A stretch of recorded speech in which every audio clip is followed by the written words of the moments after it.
కడవరి ఉద్యమానికి మోకాళ్ళ ప్రార్థనే ఆధారమని నమ్మి ఆ దర్శనంతో ఏకీభవిస్తున్న సేవకులకు, ప్రతి దేవుని బిడ్డకి ఐఎఫ్జే విజ్ఞాపనోద్యమం పక్షంగా శుభాలు, వందనాలు తీసుకొని వస్తున్నాను. సరిగ్గా 10 సంవత్సరాల క్రితం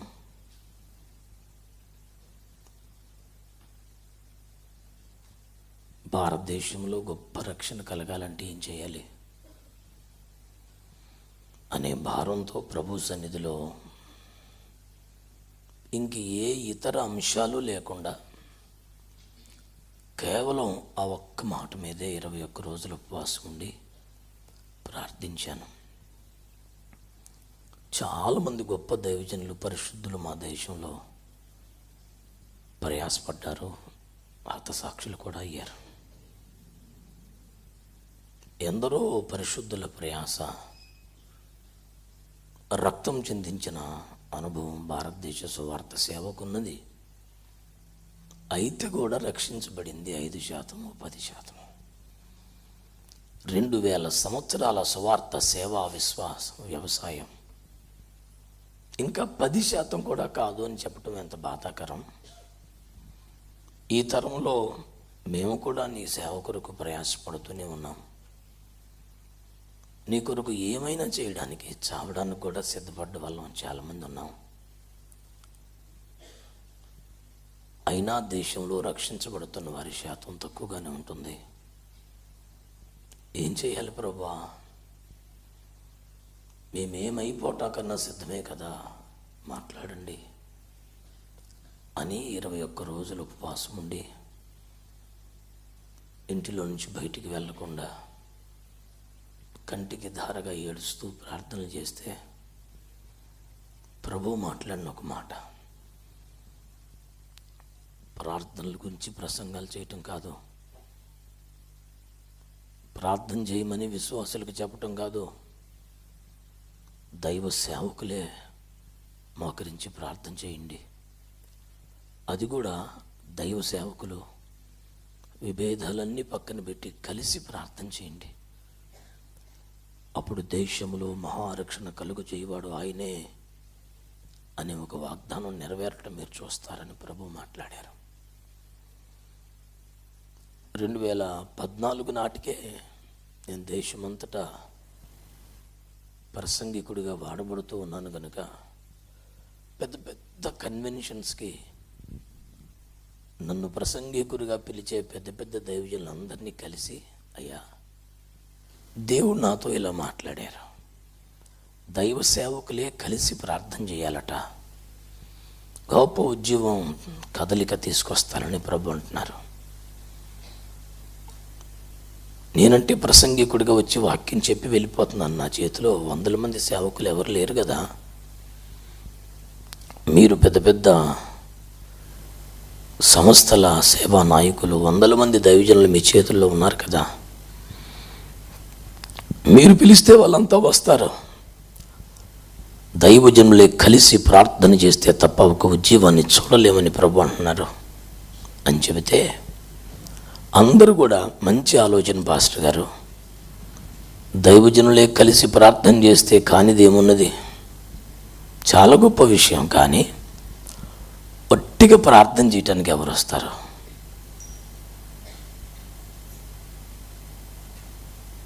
ఒకవేళ వచ్చినా నీ బాధపడలేక ఒకసారి వస్తారు, ప్రతి నెల రమ్మంటే ఎవరు వస్తారు?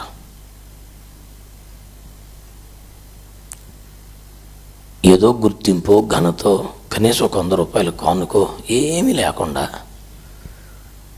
పని కట్టుకొని వచ్చి మోకాల మీద పడి ఏడిచి వెళ్ళిపోతాడు ఎవడన్నా. మీ పిచ్చి భ్రమ, ఎవడొస్తాడు? ఇవన్నీ వినడానికి బాగుంటాయి పాస్టర్ గారు, కష్టం అన్నారు. కొంతకాలం ఇలా సేవకులందరి దగ్గరికి తిరిగాను 2 తెలుగు రాష్ట్రాల్లో. ఆ తర్వాత మళ్ళీ వచ్చి పుట్టెడు దుఃఖంతో మళ్ళీ 21 రోజులు ఉపవాసం ఉండి, ప్రభువా దైవ సేవకులే కలిసి ప్రార్థన చేస్తే ఉద్యమం ఇస్తానన్నావు, కాళ్ళు అరిగేలాగా అందరి పెద్ద పెద్ద అయ్యగారుల ఇళ్ళకి వెళ్ళానయ్యా, అందరూ మంచి ఆలోచన, నిజంగా కలిసి ప్రార్థన చేస్తే అద్భుతాలు జరుగుతాయి అంటున్నారు. కానీ 100 రూపాయలు కూడా ఇవ్వకపోతే ఎవడొస్తాడు? ఊరిని కూర్చొని పోవటానికి ఏం పనిలాగా అని అంటున్నారయ్యా అని మళ్ళీ ప్రార్థన చేశాను. ప్రభు నాతో మాట్లాడిన మాట, నేను దైవ సేవకులతో కలిసి ప్రార్థన చేయమన్నాను కానీ చర్చించుకుంటా తిరగమని చెప్పలేదు కదా అన్నారు. నేను ఆ మాటకి విధేయత చూపించి ప్రయాసపడుతున్నాను అనుకున్నాను. అది సరైన విధేయత కాదు అన్నట్టుగా ప్రభు మాట్లాడితే ఆశ్చర్యపోయి, సరే ప్రభువా, ఇంక చర్చించని ఎవరితో ప్రార్థన చేస్తాను, కానీ నాకు ధైర్యం కలిగినట్లుగా నాకేదన్నా నాకు వాగ్దానం అని బాగా దుఃఖపడి ప్రార్థన చేస్తే ప్రభు, ఇశ్రాయేలును పోగు చేయవాడు నేనే అని మాట్లాడారు. చిన్నప్పటి నుంచి వింటున్న మాట అది. యూదులందరూ మళ్ళీ అక్కడికి వచ్చేసారని మళ్ళీ అదే నాకు చెప్తున్నాడు ఏంటి అనుకుని మళ్ళీ ప్రార్థనలో కూర్చుంటే, ఆ ఇశ్రాయేలు కాదయ్యా, దేవునితో మనుషులతో పోరాడి గెలిచే ప్రార్థనా పరులను నేను పోగు చేస్తానన్నారు ప్రభు. అంతకన్నా నువ్వే సమకూరుస్తానంటే ఇంక మాకేం కావాలి ప్రభా అని ఆ రోజు నుంచి ఈ రోజు వరకు నేను ఎప్పుడు కూడా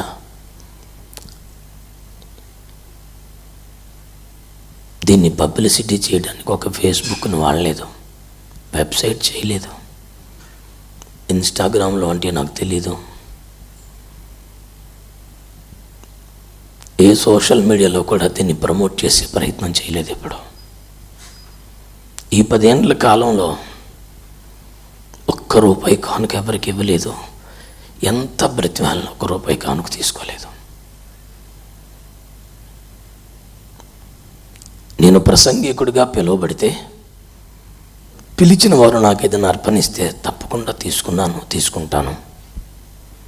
అది సేవాక్రమం. కానీ IFJ విజ్ఞాపనోద్యమం కొరకు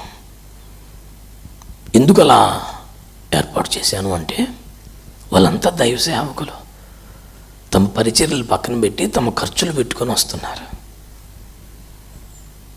అలా వస్తున్నందుకు వాళ్ళు ఏ కానుక ఆశపడలేదుగా. కేవలం ప్రార్థన చేయటానికి తమ పరిచర్యలు పక్కన పెట్టి కుటుంబాలను వదిలి ఖర్చులు పెట్టుకొని వస్తున్నారు.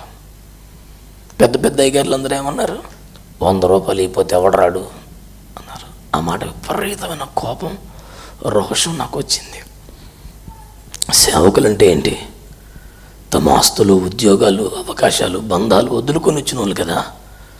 ₹100 ఇస్తే ఎవడైనా వస్తాడన్నట్టు మాట్లాడుతున్నారే. వీళ్ళు పెద్దవాళ్ళు కాబట్టి, డబ్బులు ఉన్నాయి కాబట్టి మాట్లాడతారా అనిపించింది. కానీ కేవలం 7 విజయవాడలో నెలకొకసారి మనం కలిసి ప్రార్థన చేద్దామయ్యా అని నాతో సహకరిస్తున్న సేవకులతో అంటే అలాగే అన్నారు. ఆ 7 కొన్నాళ్ళకి 70 మంది అయ్యారు. ఆ 7 ఒక్క పాంప్లెట్ కూడా వేయలేదు, ఎవరికి ఆహ్వానాలు పంపలేదు. అట్లా తెలుసుకొని కొంతమంది సేవకులు కలిసి దేశం కోసం బాగా ఏడుస్తున్నారంట, మనం కూడా వెళ్దాం. 250 అయ్యారు. ఎక్కడో నెల్లూరు నుంచి, ఖమ్మం నుంచి, వరంగల్ నుంచి, హైదరాబాద్ నుంచి, భద్రాచలం నుంచి, రాజమండ్రి నుంచి, అమలాపురం నుంచి, కాకినాడ నుంచి పాస్టర్లు వస్తున్నారు. 100 కిలోమీటర్లు ₹100 ఖర్చు పెట్టుకొని గబగబా వచ్చి మోకరించి నాతో పాటు కొన్ని గంటలు ఏడిచి వెళ్ళిపోతున్నారు. మెల్లిగా సేవకులు తన దగ్గర వచ్చి, కన్నా దైవజనులే కలిసి ప్రార్థన చేయాలనేది నీ దర్శనం అయితే మా ప్రాంతం నుంచి ఒక 10 మంది వస్తున్నాం, మీరే వస్తే 100 మంది వస్తారన్నా. నేను ఇన్ని ప్రాంతాలను తిరగన్నానా అంటే, మరి ఎలాగన్నా, అందరు ఇక్కడికి రాలేరు కదా. బైబిల్ స్కూల్స్లో టీచింగ్ చేసేవాడిని, ఆపేశాను. వేవేల మంది సభల్లో మాట్లాడేవాడిని, మెల్లిగా తగ్గించాను. సోమవారం బయలుదేరితే శనివారం ఇంటికి వెళ్ళేటప్పుడు కనీసం 300, 400, 500 బాప్తిస్మాలు ఇచ్చిన సంతోషంతో లక్షలాది రూపాయల కానుకలతో ఇంటికి వెళ్ళేవాడిని. ప్రభు ఇచ్చిన దర్శనం ఇది. సేవకులతో కలిసి ప్రార్థన చేయాలన్నారు కాబట్టి 10,000 మంది జనం ఉన్న సభ కంటే ఒక 100 మంది పాస్టర్లు ఒక చోట ఉన్నారంటే మెల్లిగా అక్కడికి వెళ్ళటం మొదలుపెట్టాను. క్రమంగా సభలు అన్నీ తగ్గాయి. 2 తెలుగు రాష్ట్రాల్లో ఏ ఊరు వెళ్ళినా ఏదో ఒక కటౌట్, పోస్టరు, బ్యానర్ కనిపించే పరిస్థితుల్లో నుంచి నేను మెల్లిగా కనుమరుగై ఎక్కడ 10 మంది పాస్టర్లు ఉంటే అక్కడ మోకరించడం. ఆ ఊర్లో 10, ఆ ఊర్లో 50, ఆ ఊర్లో 100. మెల్లిగా గుంటూరు, మెల్లిగా ఖమ్మం, మెల్లిగా హైదరాబాద్, మెల్లిగా రాజమండ్రి, మెల్లిగా అమలాపురం, కాకినాడ, విశాఖపట్నం, ఇలా ఇలా ఇలా ఈ రోజున 2 తెలుగు రాష్ట్రాల్లో కనీసం 51 చోట్ల నెలకి 3,500 నుంచి 4,000 మంది పాస్టర్లను కలిసి ప్రార్థన చేస్తారు. ఈ 3-4 వేల మంది పాస్టర్స్లో 2,000, 3,000 మంది విశ్వాసులు కలిగిన సంఘ కాపురులు ఉన్నారు. 100-150 సంఘాలు కలిగిన ఆత్మీయ నాయకులు ఉన్నారు. పెద్ద పెద్ద సంస్థల్లో రాష్ట్ర స్థాయి అధికారులు ఉన్నారు. నాకు తెలిసి పేర్లు చెప్పటం సంస్కారం కాదు కాబట్టి చెప్పటం లేదు. ఒక 3 డినామినేషన్ల వారు ఇంతవరకు రాలేదు. ప్రతి డినామినేషన్ దైవజనులు ఉన్నారు. ఎందుకంటే మీకు ఈ డినామినేషన్, ఆ డినామినేషన్ అని వ్యత్యాసం లేదు. 2017లో సౌదీ అరేబియాలో పరిచర్య చేస్తున్నప్పుడు ఒక పగలు నాకు ఖాళీ వచ్చి ఉపవాసం ఉండి, ఇవాళ ఏం పరిచయం లేదు కదా, తినటం ఎందుకు ఇంకా ఖాళీ అని గదిలో పడి ప్రార్థన చేసుకుంటున్నాను.